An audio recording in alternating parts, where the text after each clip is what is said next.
Bonjour à tous les amis, aujourd'hui on se retrouve pour une toute nouvelle vidéo sur ma chaîne YouTube, encore avec la voix cassée. On a tout simplement vécu un match extrêmement stressant en Algérie, tout simplement officiellement champion arabe, champion de la Coupe arabe 2021. Je sais pas trop comment exactement nommer cela, mais écoutez, on est parti du coup pour débriefer cette finale complètement folle.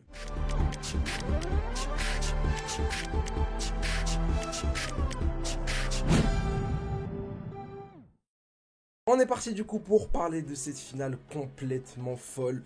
Par où commencer dans cette finale complètement folle? On va d'abord essayer de prendre un peu du recul avant d'entrer dans le vif du sujet. Et évidemment profiter dès maintenant et pendant les prochains jours de ce qui se passe dans le football algérien durant ces derniers mois, ce qui se passe autour de la sélection algérienne qui n'a rien gagné depuis 30 ans avant l'arrivée de Djamel Belmadi sur le banc. L'Algérie qui enchaîne la Coupe d'Afrique des Nations 2019, 2 ans, 3 ans pratiquement sans aucune défaite, faut dire.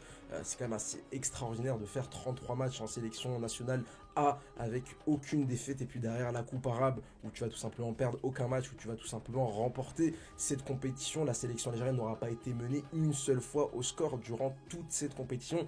C'est quand même assez fou, assez fantastique ce qui s'est passé. Évidemment qu'il y a énormément de critiques, on peut énormément critiquer cette équipe, il faudra continuer à critiquer cette équipe, il faudra continuer à être exigeant envers cette sélection nationale, parce qu'il y a un potentiel qui est monstrueux. Mais quoi qu'il arrive, dans les prochaines heures, dans les prochains jours, on va clairement profiter du succès de cette sélection nationale qui nous régale. 30 ans sans le moindre titre, et puis là en 2 ans et demi, on a tout simplement la chance de célébrer 2 compétitions.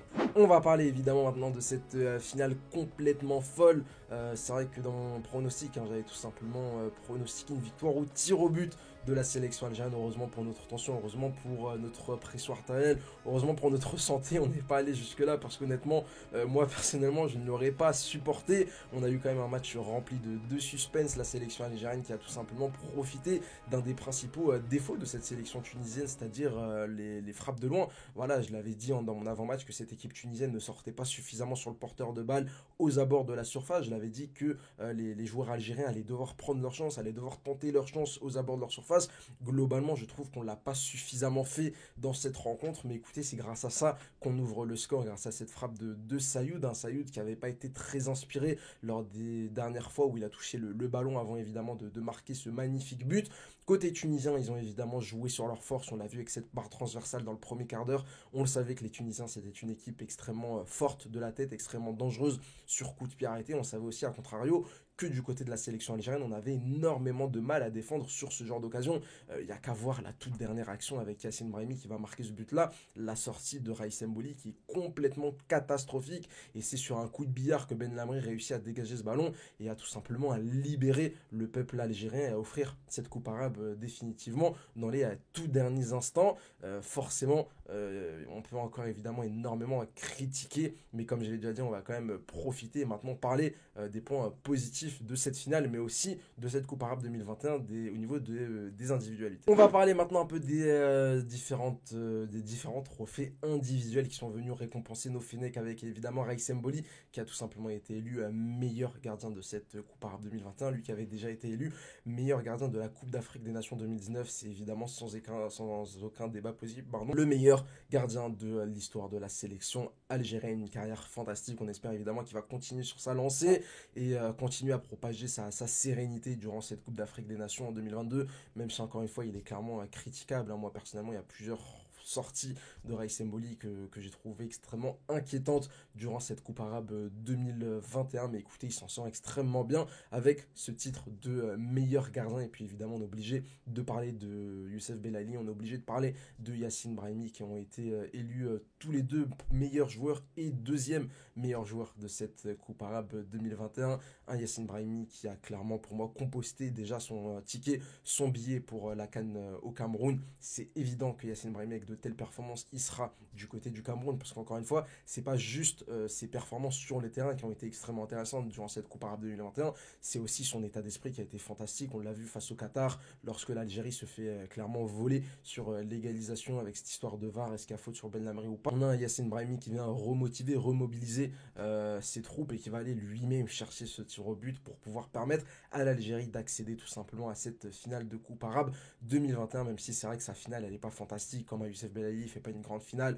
Un Bagdad Bounedjah, je trouve qu'il a eu un rôle quand même extrêmement important, un rôle toujours très ingrat, où il a quand même très peu de ballons extrêmement, voilà, très peu de ballons exploitables, mais globalement il a réussi à parfaitement bien s'en sortir avec notamment cette passe décisive sur ce premier but. Et puis j'ai quand même envie de faire quelques mentions spéciales. Ben Debka qui au milieu de terrain aura été héroïque avec notamment cet énorme coup de crampon qui prend au niveau du visage, ça a été quand même assez énorme. Que dire de cette finale de Chetty? C'est vrai que Chetty en demi-finale et en finale, c'est très certainement le meilleur algérien, c'est quand même assez incroyable. Alors il prend un carton jaune très rapidement lors de cette finale. C'est vrai qu'on pourrait aussi évidemment parler de la première mi-temps où un Msekni par exemple aurait peut-être pu en prendre un carton rouge du côté de Jaziri qui va mettre un coup à Bagdad Bounedjah qui va même lui faire saigner la gencive. Est-ce qu'il aurait pas pu aussi là, avoir un petit carton rouge? Je ne sais pas. Quoi qu'il arrive, Chetty, malgré le fait qu'il avait un carton jaune qui lui pendait, enfin un carton rouge qui lui pendait tout simplement au-dessus de la tête, il a fait une finale fantastique. Plusieurs fois, il vient revenir sur les attaquants adverses.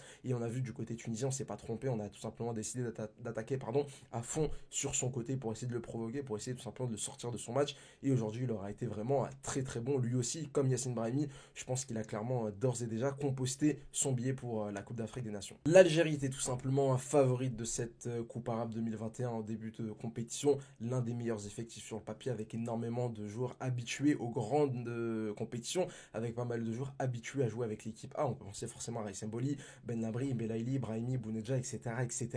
Globalement, l'Algérie aura largement tenu son rang avec évidemment un parcours quand même assez fantastique. Alors c'est vrai que l'Égypte, tu gagnes pas, mais tu fais quand même un match plutôt intéressant. Le Maroc, tu réussis à t'imposer. Le Qatar, tu réussis à t'imposer. La Tunisie, tu réussis à t'imposer. Tu as affronté carrément les 4 meilleures équipes de cette compétition et tu n'auras perdu aucun match, tu n'auras été mené ne serait-ce qu'une seule minute, hein. Tu n'as pas été mené ne serait-ce qu'une seule minute durant cette compétition. Un bilan évidemment plus que positif pour les hommes de Majid Bougara. Maintenant, il va falloir évidemment se tourner très rapidement vers la Coupe d'Afrique des Nations, qui est une compétition, comme je l'ai déjà dit, comme je l'aurais dit, plus prestigieuse, plus importante que cette Coupe arabe 2021. On va parler évidemment un peu de l'organisation de cette Coupe arabe 2021. J'en ai déjà parlé dans mon avant-match et j'avais dit que ça avait été une franche réussite, faut le dire, avec notamment ces hymnes nationales, beaucoup d'émotions, franchement, ça a été quand même assez spectaculaire. Le fait de lancer l'hymne comme ça à cappella avec un chanteur renommé dans chaque pays, ça a été, je trouve, extrêmement plaisant à regarder, plaisant à écouter, et ça a permis de vite rentrer dans le match. Les Qataris auront clairement mis les petits plats dans les grands avec cette magnifique présentation. D'ailleurs, on a eu les feux d'artifice, etc. Il faut évidemment les féliciter pour cette Coupe arabe 2021 qui est une franche réussite et qui évidemment augure beaucoup de bonnes choses avant la Coupe du Monde d'ici quelques mois. Voilà du coup pour mon petit débrief. Alors c'est vrai que je ne suis pas revenu en détail, encore une fois je fais mon débrief à chaud comme d'habitude. C'est vrai que on pourrait évidemment parler pendant des heures de cette Coupe arabe, on pourrait encore parler pendant des heures de cette finale. N'hésitez pas à me dire en commentaire si vous voulez un bilan détaillé avec ce qui s'est bien passé durant cette Coupe arabe 2021 et ce qui s'est un peu moins bien passé. Je le ferai, je pense que je le ferai dans les prochains jours, le temps de faire retomber un peu la pression, de retrouver aussi un peu moins avant. En tout cas, on remercie évidemment Bougara, on remercie aussi et surtout Djamel Belmadi parce que c'est encore une fois lui l'initiateur, la fondation de ce projet. C'est aussi grâce à lui évidemment qu'on retrouve le succès national du côté des Fennecs avec cette Coupe d'Afrique des Nations remportée en 2019, avec cette Coupe arabe remportée en 2021. On espère évidemment que le succès sera toujours au rendez-vous en 2022, qui risque d'être clairement une année historique pour le football algérien, avec une Coupe d'Afrique des Nations qui débutera au Cameroun dans quelques semaines, mais surtout les qualifications à la Coupe du Monde au mois de mars et puis éventuellement la Coupe du Monde en novembre prochain. Si cette vidéo vous a plu, n'hésitez pas à mettre un like et à vous abonner pour ne pas louper les prochaines, et n'hésitez pas à me suivre sur Twitter pour tranquillement parler football. Allez, ciao ciao.